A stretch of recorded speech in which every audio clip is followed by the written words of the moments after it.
कोविडचा काळ प्रत्येकाला माहिती आहे आणि त्यावेळेस 4-5 हजारापेक्षा मला वाटतं जास्त आपण लसीकरण केलं. ते कामच बोलतं ना. ज्या वेळेस गरज असती त्यावेळेस विनोद वस्ते असेल, स्मिता वस्ते असेल, जर आठवत असेल तर ह्याच्यापेक्षा आपण काम करतो त्याची पावती वेगळी काय असेल. विरोधकांचं काम हे टीका करणं असतं, आमचं काम हे काम करणं, लोकांमध्ये तळागाळात जाऊन आम्ही काम करतो. मंडळी नमस्कार, मी निखिल सुक्रे, नवराष्ट्रमध्ये तुमचं स्वागत आहे. महापालिकेची धामधूम सगळीकडे सुरू आहे आणि आपण आता सध्या पुण्यामध्ये आहोत. आपण पुण्यातल्या वेगवेगळ्या प्रभागांचा आढावा घेतो आहोत. आपल्या बरोबर माजी नगरसेविका आहेत आणि यंदा त्या उमेदवारी सुद्धा करत आहेत. स्मिताताई वस्ते आपल्या बरोबर आहेत. ताई, काय सांगाल, यावेळेस उमेदवारी भाजपकडून मिळालेली आहे, प्रतिक्रिया काय असेल?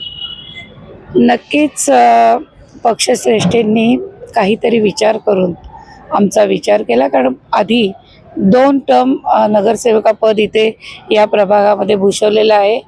माननीय देवेंद्रजी, माननीय खासदार आपले मुरली अण्णा, आमच्या मंत्री माधुरीताई, चंद्रकांत दादा यांनी जो विश्वास आमच्यावरती टाकलेला आहे वस्ते कुटुंबियावरती, तर तो नक्कीच सार्थ करून प्रभागाचा विकास करण्यासाठी आम्ही प्रयत्नशील राहणार आहोत. नक्कीच. पण आता तुम्ही मागच्या 2 टर्म नगरसेविका राहिलेला आहात. खरं तर विनोद वस्ते हे नाव आम्ही आता गेल्यानंतर भरपूर ऐकलं. स्मिता वस्ते हे नाव सुद्धा ऐकलं. या नावाची काय जादू आहे? लोकांची कुठली कामं केली ज्याच्या जोरावरती नाव तुमचं घेतात? मला वाटतं की लाडक्या बहिणींमुळे देवाभाऊ तर प्रसिद्ध आहेत राज्यामध्ये, पण ह्या प्रभागामध्ये विनोद भाऊ हे खरंच लाडक्या बहिणींची कामं करतात, म्हणून बहिणींचा लाडका भाऊ हे विनोद भाऊ आहेत. हे नक्कीच मी आदराने आणि आनंदाने सांगू इच्छिते. आता कुठली कामं झाली ज्यांच्यामुळे लोक एवढं नाव घेतात त्यांचं? आपण ज्या वास्तूमध्ये उभा आहोत तिथं सह्याद्री लोकसेवा केंद्रामध्ये जवळजवळ 5-6 हजार लोकांना आपण राज्याच्या असतील, केंद्राच्या असतील, पुणे महानगरपालिकेच्या असतील, अशा असंख्य योजनांचा लाभ इथून आपण दिलेला आहे. कोविडचा काळ प्रत्येकाला माहिती आहे आणि त्यावेळेस 4-5 हजारापेक्षा मला वाटतं जास्त आपण लसीकरण केलं. जिथे पुणे शहरात कुठेही लस उपलब्ध नसेल तर सह्याद्री लोकसेवा केंद्रामध्ये लस उपलब्ध होती. बेड उपलब्ध करण्यासाठी आम्ही रात्री 2-3 वाजता जरी विनोद भाऊंना असेल, मला असेल, जर फोन आले तर आम्ही ती म्हणजे आम्ही ते प्रयत्न करायचो की आलेल्या समोरच्या व्यक्तीला काही ना काहीतरी योग्य मार्ग, योग्य बेड, उपचार योग्य मिळतील, कारण सर्व जनता त्यावेळेस घाबरलेली होती. यावेळेस एक आश्वासक म्हणून आमच्याकडे आल्यानंतर नक्कीच काम होईल ही त्यांना खात्री होती, म्हणून प्रत्येकजण त्या अपेक्षेने आमच्या इथे येत होता.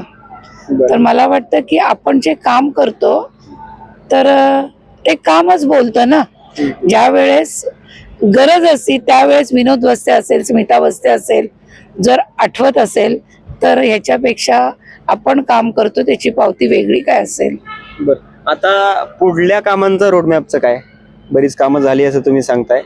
पुढल्या कामांचा काय रोडमॅप तयार आहे? कुठले प्रश्न सोडवणार आहात? काय कामं करणार आहात? वाहतुकीचा प्रश्न खूप आहे. शाळा चांगल्या पाहिजे नाहीत प्रभागामध्ये, उद्यानं चांगली पाहिजे नाही, कारण पर्यावरण जर चांगलं राखायचं असेल, आरोग्य चांगलं राखायचं असेल प्रभागातील लोकांचं, तर तिथे आरोग्याच्या सुविधा, दवाखाना आहे, ह्या सगळ्या गोष्टींचा विचार आम्ही पुढील काळाचा केलेला आहे. आमच्या मनामध्ये तो प्लॅन नक्कीच तयार आहे. तुम्ही 4 जणांचा पॅनल आहे. खरं तर या 4 जणांच्या पॅनलच्या भाजपच्या विरोधात आणखी 2-3 पॅनल आपल्याला पाहायला मिळतात विरोधी पक्षांचे. कुठल्या पक्षाचं आव्हान तुम्हाला वाटतं? खरं तर तुमच्याच पक्षामधील काही नेते तुमच्याच बरोबरीनं काम करणारे दुसरीकडून लढतायत. काय आव्हान वाटतं या निवडणुकीत? खरं सांगू का, आपले भारतीय जनता पार्टीचे अध्यक्ष हे आम्ही पॅनलमध्ये गेल्या टर्मलाही बरोबर होतो, आत्ताही धीरजी गाटे आणि मी बरोबर आहे. अमर आवळे हा महानगरपालिकेचे जे सेवा करणारे आहेत त्यांच्या तिथलाच मुलगा आहे, तरुण होतकरू मुलगा आहे. लता गौडा या रघुनाथ गौडांच्या मिसेस या सुद्धा अनेक वर्ष रघुअण्णा भारतीय जनता पार्टीचं संघाचं काम करणारे व्यक्ती. तर असं आमचं सक्षम पॅनल असताना मला वाटतं विरोधकांना किंवा समोरच्याचा विचार जास्त मनात न करता प्रभागातील नागरिकांना भेटून त्यांना आव्हान करण्यातच मला योग्य गोष्ट वाटते. त्यांच्यासोबत काय लढत करण्यामध्ये काय आव्हान वाटतंय? मला वाटतं की येणारी 16 तारीखच तुम्हाला त्याचं उत्तर नक्कीच देईल. त्या बाबतीत मी बाकी काहीच बोलत नाही. विरोधक तुमच्यावरती टीका करताना पाहायला मिळतात की भाजपच्या नेत्यांनी काही कामच नाही केली, त्यांनी फक्त भेटीगाठीच केल्या, फक्त कामं नाही केली, लोकांचे प्रश्न कायम आहेत, अशा प्रकारची तुमच्यावरती टीका होत असते किंवा भारतीय जनता पार्टीवरती टीका होत असते. याचं उत्तर कसं द्याल? विरोधकांचं काम हे टीका करणं असतं. आमचं काम हे काम करणं, लोकांमध्ये तळागाळात जाऊन आम्ही काम करतो. आणि आपली स्लम एरिया आहे, आंबिलोडासारखं असेल, राजेंद्र नगर आहे, आंबेडकर वसाहत आमची लक्ष्मीनगर, महात्मा फुले वसाहत. तर इथे आम्ही प्रत्येकाच्या घराघरात प्रत्येकाच्या मनात जाण्याचं काम करतो. मला वाटतं की माझ्याही पेक्षा माझे धीर विनोद भाऊ हे सातत्याने लोकांमध्ये जाऊन लोकांसाठीच काम करत असतात. तर माझ्या पॅनलमधल्या आम्ही चौघही अशाच कुटुंबातनं आहोत, अशाच घरातनं आहोत की आम्ही प्रत्येक वेळेस लोकांचा विचार करतो. आणि तेच हे आमचं जी सगळी जनता आहे तेच आमचं कुटुंब आम्ही मानतो. आणि याच्यापेक्षा वेगळं अजून तुम्हाला काय सांगू? लोकांनी तुम्हाला का निवडून द्यावं? कुठली अशी तुम्ही कामं करणार आहात ज्या कामांसाठी लोक तुम्हाला नगरसेवक म्हणून निवडतील? कुठली कामं करणार आहे? पहिलं गजानन महाराजाचा जो चौक आहे ते आता काय झालंय, धनकवडीपर्यंत रस्ता जो जातो तर तिथं रुंदीकरण तिथलं करायचं असं डोक्यात आहे. आपल्या महानगरपालिकेच्या ज्या वसाहती आहे त्याचा पुनर्विकास करण्याचा मानस आहे. आंबिलोड्यात जो काही आपला जो प्रलंबित प्रश्न राहिलेला आहे, त्या भिंत बांधणं, त्या तर तो एक खूप आता तुम्हाला सगळ्यांना माहिती आहे की 20 साली काय तिथे परिस्थिती झाली. थोड्याफार प्रमाणात काम झालेलं आहे. आमदार आपल्या माधुरीताई मंत्री त्यांच्या माध्यमातून आपण तिथं भिंतीचं याचं काम केलेलं आहे. पण अजूनही जी कामं आहेत ते करण्याचा मानस आहे.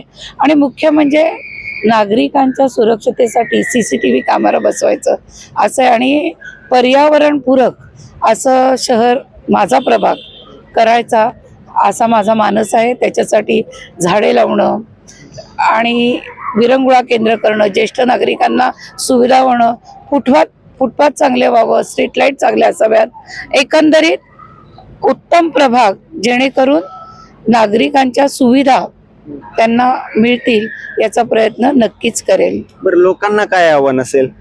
मतदानाचा टक्का उंचावला पाहिजे, याच्यासाठी लोकांमध्ये काही आपण जनजागृती करतो आहोत का? त्यांच्यामध्ये तुम्ही जाता सातत्यानं, पण लोक मतदानासाठी बाहेर आले पाहिजे, त्याच्यासाठी आपण काय करतोय? लोकांना तर मनापासून वाटतं की भारतीय जनता पार्टीच आपल्या पुण्याचा विकास करेल.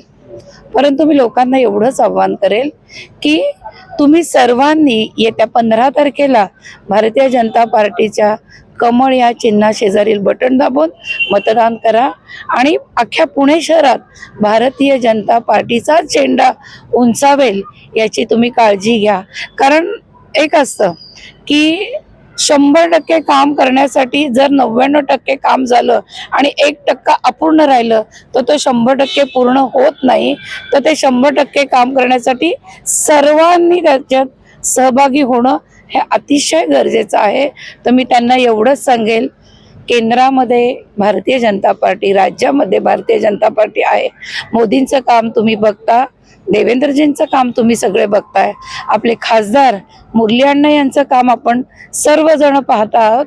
तर पुण्यामध्ये जर महापौर पुणे महानगरपालिकेत भाजपचा व्हायचा असेल तर भारतीय जनता पार्टीचे सीट 100, 125, 100+ म्हणजे 200, 100, 120 असे यायला पाहिजे ने.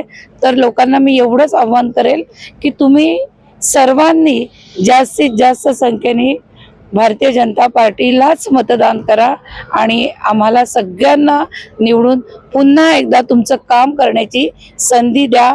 आणि ती देतीलच अशी खात्री मला वाटते. धन्यवाद ताई आमच्यासोबत बोलल्याबद्दल.